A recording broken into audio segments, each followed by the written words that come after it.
আলাইকুম, কেমন আছেন? তো বৃষ্টি হয়েছে তো কালকে থেকে, তো আছে কয়েকদিন একটু মেঘলা মেঘলা ছিল। তো কালকে প্রচুর বৃষ্টি হয়েছে, বৃষ্টিতে সব ভিজে বুঝে একবারে পুরা গেছে। যেহেতু রান্নার ঘরটা ঠিক করা হয়নি, এই ঘর ঠিক করা হলে কমপ্লিট হলে তারপরে যে রান্নার ঘরটা করা হবে। তো কারেন্টের চুলায় রান্না করি, আর সবসময় কারেন্টের চুলায় রান্না করতে ভালোও লাগে না, ওই খাবার খেতে ভালো লাগে না। আবার হয়েছে অনেক সময় কারেন্টও থাকে না, দেশ গ্রামে তো কারেন্ট থাকেই না।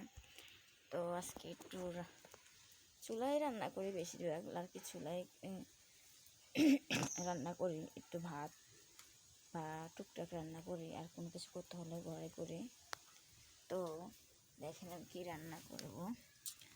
এখানে আলু পেঁয়াজ কেটে নিয়েছি, আর এগুলো অবশ্যই আপনারা চেনেন, এগুলো হচ্ছে বড়ি বলে। এগুলো হচ্ছে ওই যে উত্তরবঙ্গের দিকেও ওই সব দেশে মানে এগুলো হয়, এগুলা মানে ওনারা খায় বেশি। তো এই বড়িগুলা আমার মানে আমি কখনো খাইনি, তবে আমার খালা একদিন রান্না করে দিয়ে গেছিলো, তখন আমার কাছে ভালো লাগছিল, মানে তখন আমি খেয়েছিলাম। তা আমি এখন ভাবছি উনি তো মাছ দিয়ে রান্না করেছে, তো আমি ভাবছি একটু শুটকি দিয়ে রান্না করি। তো আমি আবার একটু শাক দেব, আমি বেশি দিন নেই, কারণ যে আছে অনেক, কিন্তু বেশি দিন নেই, আমি 3টা দিয়ে দিচ্ছি, দেখি কেমন লাগে। আর এখানে শুটকি নিয়েছি আমি, এই যে কয়েক রকমের শুটকি আমি নিয়েছি, কয়েক রকমের শুটকি অল্প একটু একটু করে নিয়েছি। তো রান্না করব, তো আমি একটু শাক অবশ্য নেই, তো একটু শাক অল্প একটু শাক আছে উঠিয়ে নিয়ে আসি। আমের কী অবস্থা, আমগুলো ফেটে ফেটে, এই যে আম ফেটে ফেটে ফেটে ফেটে এরকম করে পড়ে। তো এখানে আসলে কোনো শাক, আগে অনেক শাক শুক ছিল, এখন নেই। তো ধনিয়া গাছটার কী অবস্থা দেখছেন, ধনিয়া পাতাগুলো একবারে পুরা মরে মরে অবস্থা খারাপ, নিয়ে তো গাছটা পুরো জ্বরে। টমেটো, ছোটো ছোটো টমেটো, এই যে টমেটো, এটা টমেটো দেখেন ঝরে গেছে। টমেটো, 2টো টমেটো, তারপরে একটা বেগুন। এই বেগুনটা আপনি 2025 সালে মনে হয় বেগুন গাছটা লাগিয়েছিলাম, 25 সালে। তো এই বেগুন গাছটা সেটা। আর এটা হচ্ছে, এগুলো হচ্ছে আলুর শাক, এই যে আলুর শাকগুলা,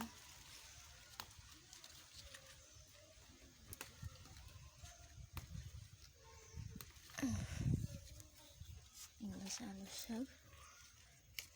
বেশি নেই, অল্প কয়টা হয়েছিল, তাই কয়টা উঠিয়ে নিয়ে একটু রান্না করব শুটকি দিয়ে।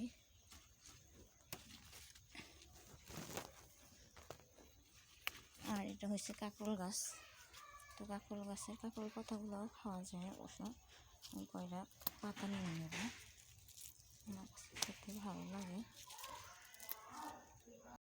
তো শাকগুলো উঠিয়ে নিয়েছি, আর বেশি নেই, অল্প কয়টা শাক ছিল। তো দুইটা ধনিয়া পাতা নিয়ে নিই, পাতাগুলো পুরো হাঁসে সব খেয়ে ফেলছে। দেখেন বেগুন, টমেটো, ধনিয়া পাতা, তারপরে শাক নিয়ে আসছি। তো এখন এগুলা কেটে নেব। তো শাকগুলা ধুয়ে নিয়েছি, অল্প কয়টা শাক হয়েছে। আর এই যে বেগুন আর টমেটো, গাছের জিনিস মানে ছোট হলো অনেক ভালো। তো চলেন কেটে কুটে নিয়েছি, এখন রান্না করব। আর সব ভিজে ভিজে পড়ে একবারে পটপট পটপট হয়ে গেছে। তো আগুনটা জ্বালিয়ে দিলাম, আল্লাহ জ্বললেই হলো।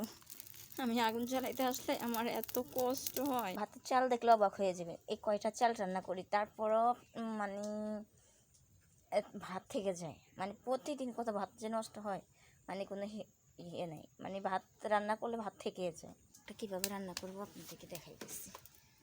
তো প্রথমে পানি দিলাম, আমার মাকে দেখতাম আগে, আমার মা মানে কষায়া, আমার মায়ের হাতের রান্না যে মানে কি বলবো, এত মজা হইতো, খুবই অনেক টেস্ট হতো। তো পরেটা আসলে এরকম উঠে না, আর আমার বেশি মাছ তো পাই না, হাতে ব্যথা করে। তো এটার সাথে এখন প্রথমে তেলটা দিয়ে দিব। তেল অল্প দেবো, একটু তেল দিয়ে দিব। তারপরে যে লবণ বেশি দিয়ে হয়ে গেছে মনে। তারপরে যে দেব পেঁয়াজ,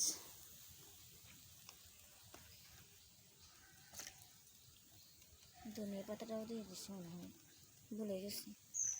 তারপরে টমেটো আর বেগুনটা দিয়ে দিলাম। এরপরে দিয়ে দিলাম আমি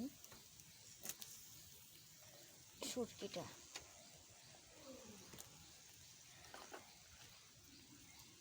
যেটা কষানো হবে। তারপরে যে এর সাথে আমিও মানে হলুদ আর মরিচগুলো দিয়ে দিব।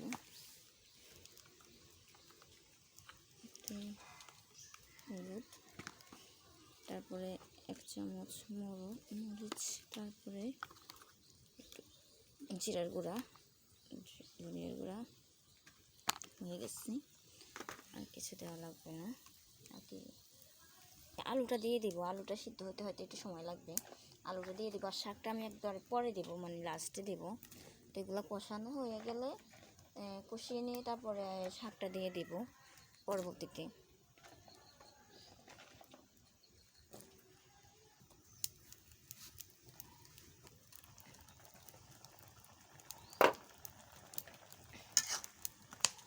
তো বলক এসে গেছে। হ্যাঁ,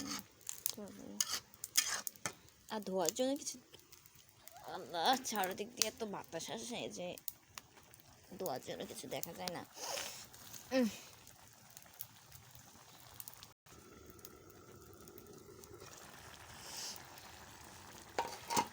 আলহামদুলিল্লাহ, এত সুন্দর একটা সুগারান বের হয়েছে, মানে কি বলবো, অনেক সুন্দর একটা সুগারান বের হয়েছে। আমার আম্মা তো অনেক মজা করে মানে কষিয়ে রান্না করতো, কিন্তু ওরকমভাবে তো আমি পারি না। আমার হাতে রান্না অনেক মজা ছিল। প্রথম কথা হয়েছে আমি এখানে এই দিইনি, কি জানি, রসুন বা আদা বাটা এগুলো কোনোটাই দিইনি। তো দিইনি এই জন্য, কারণ রসুন আদা বাটা মানে ব্লেন্ডার করা নেই। তো এই জন্য আর ফ্রিজ থেকে বেরও করিনি, সব কিছু কুচায় রেখে দিয়েছিলাম। ওই আপুরা আসতে আর তখন। আর আমার শরীরটা ভালো না, এই জন্য আমি কোনো ততটা কাজ কাম করতে পারি না। আমি অসুস্থ, কোনো রকম একটু রান্না করি, আর তাও রান্নাও করি না ঠিক মতো। তো আসলে একটা মানুষের জীবনে আল্লাহর রহমত না থাকলে ওই মানুষটা চলা যায় না, অসম্ভব। আল্লাহর রহমত হচ্ছে সবচেয়ে বড় জিনিস। তো আমার উপর আল্লাহর রহমত আছে দেখে আমি মানে সব সময় সব দিক থেকে আলহামদুলিল্লাহ অনেক ভালো আছি, অনেক ভালো আছি, অনেক ভালো আছি। তো আসলে মানুষ আপনাদেরকে মানে কাছে বা দূরের মানুষ যারা, আল্লাহর রহমত সবার উপরে আছে। আল্লাহ সবাইকে, আল্লাহ বেদিনকেও যে ফল খাওয়ায়, আল্লাহ মুশরিককেও ওই ফল খাওয়ায়। তো যারা কাফের বেঈমান তারাও যেভাবে চালায়, আল্লাহ ভালো মানুষকেও চালায়। তা বইলা আপনি আল্লাহ সবার জন্যে সমান। তো রব্বুল আলামিন যা করে ভালোর জন্যই করে। মানুষ আমাদেরকে যত কষ্ট দেখ, যত দুঃখ দেখ, যদি আল্লাহ আমাদের পাশে থাকে তাহলে কেউ কোনো কিছু হবে না। ওই কষ্টই মনে হয় না, কারণ রব তো আমাদের পাশে আছে। উনি আমাদের পাশে থাকলে যথেষ্ট। মানুষের কষ্ট, মানুষের আঘাত, মানুষের দেওয়া ব্যথা বেদনা কোনো কিছু লাগবে না, কারণ রব আছে। আল্লাহ পাক রব্বুল আলামিন যা করে মানুষের ভালোর জন্য করে, কারণ উনি যেটা ভালো মনে করেন সেটাই করে। আমাদের জীবনে কত খারাপ মানুষ আসে, কত ভালো মানুষ আসে। কেউ স্বার্থ খোঁজার জন্য আসে, কেউ স্বার্থ হাসিল করার জন্য আসে। আসলে কত রকম। তো আমি পানি দিয়ে দিয়েছিলাম। তো এখন এর সাথে শাকগুলো দিয়ে দিব, আর এই কুমড়ার বড়িগুলো এগুলো দিয়ে দিচ্ছি। এগুলো হয়ে যাক, আর শাকগুলো দিয়ে দিব।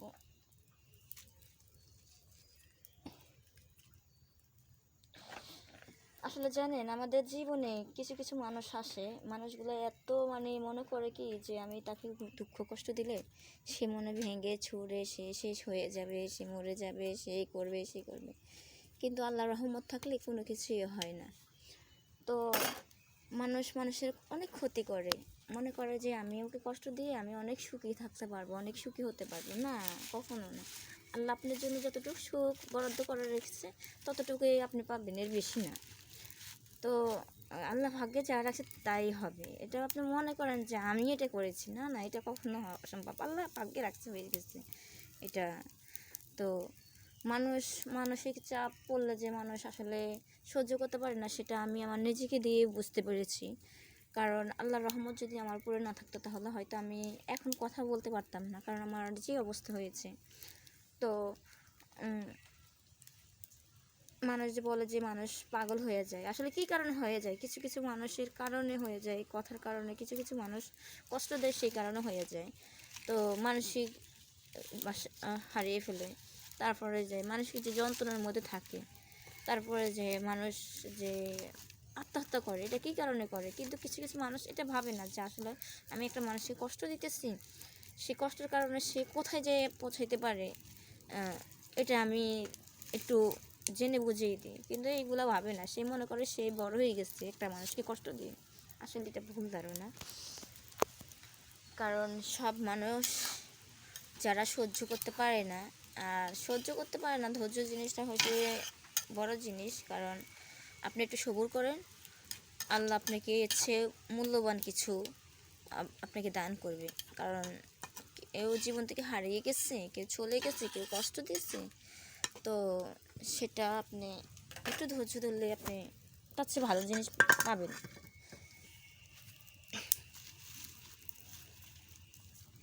আর মানসিক যন্ত্রণা যে কত কষ্টকর সেটা যার হয় সে বোঝে, যে এর মধ্যে পড়ে সে বোঝে যে কত যন্ত্রণাকর, কত কষ্ট।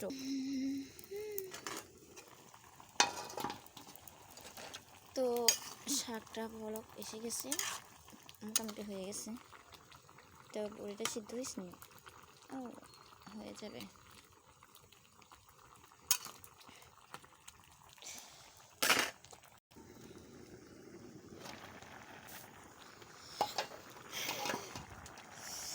তো শাকটা মোটামুটি হয়ে গেছে, অল্প একটু শাক, তো ভালোই হয়েছে। আর আমি টেস্টি হয়েছে, তো খুবই সুন্দর হয়েছে। তো শাকটা হয়ে গেছে। কখনো আপনাদেরকে একটা কথা বলি, যারা আমার ভিডিওটা দেখবেন, কখনো যদি কোনো মানুষ আপনাদেরকে কষ্ট দেয় ভেঙে পড়বেন না। প্রথমে অজু করে নামাজে দাঁড়াবেন। কারণ যখন আল্লাহর কাছে যত কষ্ট হোক না কেন, যখন জায়নামাজে দাঁড়িয়ে যাবেন, তখন আপনার কাছে মনে হবে আপনার আল্লাহই সব কিছু, আপনার কাছে অন্য কোনো কিছু কষ্ট মনে হইব না। কারণ আল্লাহ আমাদেরকে এত কিছু দিচ্ছে, তারপরেও আমরা আরও কী চাই? আল্লাহ যেটা আমাদের জন্য খারাপ সেটা আমাদেরকে কেন দিবে? সেটা আমাদের থেকে নিয়ে যাবে, অবশ্যই সেটা সরে যাওয়া উচিত। তো কখনো কোনো মানুষ যদি কষ্ট দেয় বা কোনো আঘাত দেয় বা যে কোনোভাবেই হোক, কখনো আপনারা ভেঙে পড়বেন না, সহ্য করবেন। কারণ আল্লাহর কাছে বলবেন আল্লাহ যেন ধৈর্য দেয়, আল্লাহ যেন সব কিছু ভুলিয়ে দেয়। 5 ওয়াক্ত নামাজ পড়বেন, আল্লাহর কাছে চাইবেন, আল্লাহ ইচ্ছে উত্তম কিছু দিবে, ইচ্ছে উত্তম কিছু অবশ্যই রেখেছি। তো আমাদের জন্য যেটা খারাপ সেটা যেন আল্লাহ আমাদেরকে না দেয়, সেটা যেন যে কোনো মূল্যে হোক, আমরা যত কষ্ট পাই সেটা যেন আমাদের থেকে সরিয়ে নেয়। কারণ পৃথিবীতে স্বার্থের দুনিয়ায় যার যার স্বার্থ সেই খোঁজে। আপনি দেখবেন যে আপনাকে একটা লোক ভীষণ ভালোবাসে, অনেক ভালোবাসে, কিন্তু আপনাকে ভালোবাসা অবস্থায় সে অন্য কাউকে ভালোবাসে, তার আপনার সাথে টাইম পাস করে, আপনার সাথে অভিনয় করে। তো এই মানুষকে বিশ্বাস করা উচিত না। আর কখনো মানুষের প্রতি বেশি কখনো কাউকে পছন্দ করলে, ভালোবাসলে, তখন তাকে একবার পুরোপুরি বিশ্বাস নিয়ে ভালোবাসবেন না। একটু নিজের প্রতি নিজের ভালোবাসাটা রাখবেন, যে আমি আমাকে আগে ভালোবাসবো, তারপর অন্য কাউকে ভালোবাসবো। সেই সেই জিনিসটা সবসময় রাখবেন। কারণ এমন জীবন কারোর যেন না হয়, মানুষ যে মানসিক যন্ত্রণাতে মানুষ যে কতটা নিচে নেমে যায় সেটা যার হয় সে বুঝে। কারণ হয়তো আল্লাহ পাক রব্বুল আলামিন কাউকে তরাই নেয়, যে কেউ হয়তো এর থেকে উঠতে পারে, আবার অনেকে উঠতে পারে না। তো আমি আলহামদুলিল্লাহ সবাইকে বলবো যে আল্লাহর রহমত ছাড়া কিছুই নয়। আল্লাহর রহমত হচ্ছে সবচেয়ে বড় জিনিস। আল্লাহর কাছে চান, চাওয়ার মতো চাইলে অবশ্যই আমরা সব কিছুই পাবো। আল্লাহ আমাদেরকে সব কিছুই দেবে, কিন্তু আল্লাহ আমাদেরকে কষ্ট দুঃখ দেয়, পরীক্ষা করেছে। আসলে আমরা কি করি বিপদের সময়? যে আল্লাহকে ডাকি, আল্লাহকে স্মরণ করি, যে বিপদের সময় না হাই হুতাশ করি যে পেলাম না রে, এটা পেলাম না রে, ওটা পেলাম না রে, এটা হলো না রে, এটা যেন না করি। তো যেসব মানুষগুলো মানুষকে কষ্ট দেয়, যেসব মানুষগুলো মানুষের অধিকার ছিনিয়ে নেয়, যেসব মানুষগুলা মানুষকে ইচ্ছা মতো মানে যা তা পারে বলে, তারপরে যে তার জীবন থেকে সব কিছু ছিনিয়ে নিতে চায়, মনে করে যে এটাই শেষ, সে শেষ হয়ে যাবে, সেটা তার ভুল ধারণা। কারণ আল্লাহ তাকেও সৃষ্টি করছে, আর যে মানুষটাকে কষ্ট দিতেছে তাকেও সৃষ্টি করতেছে, সবাইকে। তো যেটা ভালো হয় সেটা অবশ্যই আল্লাহ পাক রব্বুল আলামিন আমাদের জন্য করবে। ধোয়া বিয়ে করে সুখী হয়, কিন্তু বিয়ে করে সুখী হয় কিছু অমানুষ আছে, অমানুষ বলে, যে তারা বিয়ে করে একটা মানুষকে, যে তারকে যে মানসিক যন্ত্রণা দেয়, যে কষ্ট দেয়, সেই কষ্টটা আসলে সহ্য করার মতো না। সে মনে করে না আমি বড় কিছু। আসলে এটা ভাববেন না, কখনো না। কারণ আল্লাহ আপনাকে পৃথিবীতে কয়দিন বাঁচিয়ে রাখবে? হয় আপনি, আমি হায়েস্ট ধরি 100 বছরে, 100 বছরের জিন্দিগিতে আপনি জীবনে এত কিছু করেন, আর মৃত্যুর পরে আপনি ভাবেন না সারা জীবন কোথায় থাকতে হবে? সেটা অন্তত ভাবেন, সেটা ভেবে তারপরে যাইয়া আপনি চলেন। এই দুনিয়াতে আপনি রাজনীতির ভয়, তারপর এটা সেটা অনেক কিছু আপনি দেখাইতে পারবেন, অনেক কিছু আপনি দেখাবেন, কিন্তু আপনার এই দুনিয়াটাই শেষ না। আপনার জন্য আখিরাতও আছে বরাদ্দ করা। তো চিন্তা ভাবনা করে চলবেন। দুনিয়ার সুখ, আমি দুনিয়ার সুখ আল্লাহর কাছে চাই না, কারণ পৃথিবীর সুখ তো চিরস্থায়ী না। তো পৃথিবীর সুখের জন্য আমি চাইও না। আমার যতটুকু পৃথিবীতে আমার চলা লাগে, আল্লাহ পাক রব্বুল আলামিন আমাকে ততটুকু দেখ, এর বেশি আমার কিছু লাগবে না। সামান্য কিছু হলেও আমার চলবে, কিন্তু আমার এই পৃথিবীতে সুখের চেয়ে আমার আখিরাতের সুখটা হচ্ছে সবচেয়ে মূল্যবান। আর আমার রব যদি আমার সাথে থাকে তাহলে অবশ্যই আমি সুখী হতে পারবো, কারণ রব হচ্ছে সব কিছু। দোয়া, যদি পৃথিবীতে আপনি যদি জান্নাত পাইলেন, যদি পৃথিবীতে ভালো কিছু করলেন, জান্নাত পাইলেন, জান্নাতের আশায় সব কিছু করলেন, যদি আপনি আপনার রবে আপনার সাথে না থাকে, তাহলে জান্নাত দিয়ে কী করবেন? আপনার রব আপনার সাথে থাকতে হবে, তারপরে আপনার জান্নাত জাহান্নাম।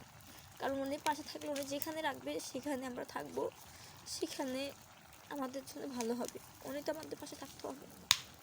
তো আসলে আমি অনেক ইমোশনাল হয়ে গেছি, আমার অনেক অটোমেটিক কথা বলতে বলতে আবার হজরে চোখ দিয়ে। তো রান্নাটা হয়ে গেছে, রান্নাটা টুকিটাকি একটু রান্না হয়ে গেছে। আসলে কি খেতে ইচ্ছে করে না, তো মানে অনেক দিন তো শুধু আল্লাহ যে বাঁচিয়ে রাখছি এতে আল্লাহর কাছে অনেক লাখ লাখ কোটি কোটি শুক্রিয়া। কারণ আমরা কত পাপ করি, কত খারাপ, কত রকম চলি, আল্লাহ আমাদেরকে এই খারাপ থেকে বের হওয়া আসার তৌফিক দেয়, যেন আমরা খারাপ লোক দিক থেকে বের হয়ে চলে আসতে পারি, যেন আমরা আল্লাহর পথে চলতে পারি। আল্লাহ পাক রব্বুল আলামিন যা করে মানুষের মঙ্গলের জন্য, ভালোর জন্য করে।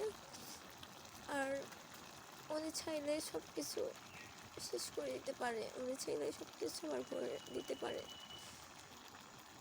তো সবাইকে ভালো রাখুক, যে কষ্ট দেয় মানুষকে তাকেও ভালো রাখুক, আর যে মানুষকে সুখে রাখে, একজন মানুষকে সুখে রাখে, তাকেও আল্লাহ ভালো রাখুক সবাইকে। তো আসসালামু আলাইকুম। তো ভালো থাকবেন। আমার তরকারিটা হয়ে গেছে, আমি নামিয়ে নিব। আমি আর কথা বলতে পারতেছি না, আমার অনেক খারাপ লাগতেছে। তো আল্লাহ পাক রব্বুল আলামিন আমাকে, যদি আমি কোনো কষ্টতে থাকি, আমাকে এর থেকে বের হওয়ার পথ বের করে দেখ। অবশ্যই বের করে দিচ্ছে, অবশ্যই আল্লাহ আমাকে ভালো রাখছে দেখে আমি এখনো ভালো আছি। তা ভালো থাকবেন, আল্লাহ হাফেজ।